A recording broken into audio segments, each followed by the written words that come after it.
This is it, Miss Queenie. This is going to be a great night. That is right, Sir Odell. This is going to be a great night. By the way, maayong gabi, Sir Odell. Maayong gabi po, ma'am. Maayong gabi sa tanan. Baka mag-alangan, hindi lang kamayo sila. Balik. Maayong gabi sa tanan. Ka na, buhig yun o sakto na ni hapon ang tanan. Bintaha, at walang po kay disco kapag gabi, basta nagluyang pagamay, ma'am. So, well, anyway, tonight, in celebration of the annual Barangay Fiesta of San Pascual, Ubay, DepEd, Ubay 3 Southwest District present Clash of the Voices. It's nice to be here, Miss Queenie. Here we are, Sir Odell. Bringing to you the Clash of the Voices. You know what, Sir Odell? This is our first season, and we are hoping for next season, probably by next year if that's possible.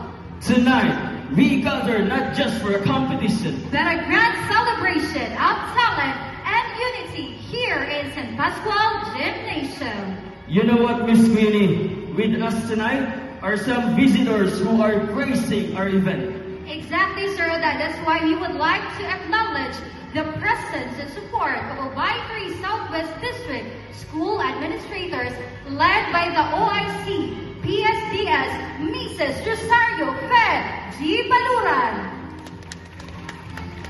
Also would like to acknowledge the presence of the Municipal Chairman Committee on Education. We have Honorable Glyza May as well, which I believe she's coming. I think, sir.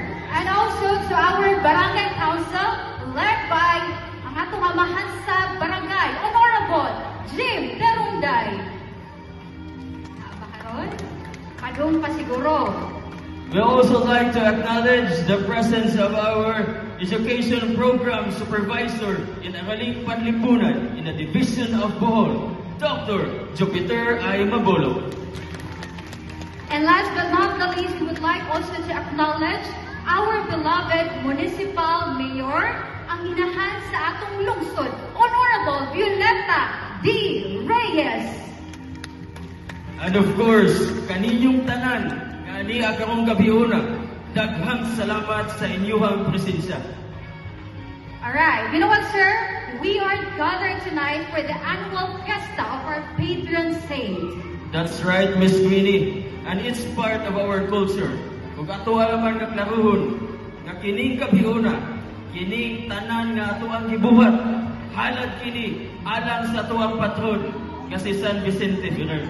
Sakto ka na, sir, mo nang amo ang hangyuhon ang tanan sa pagpakita sa pagsalig sa atong mahal nga patron, pinaagi sa pagsinggit sa mga tulo. Viva San Vicente Ferrer!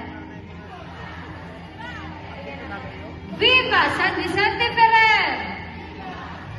Last pag yun, Viva San Vicente Ferrer!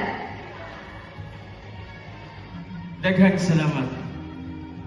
Without much further ado, let us hear words of welcome from the OIC PSDS of Ubay 3 Southwest District, Mrs. Rosario Fe G. Baluran. Let us give her a round of applause.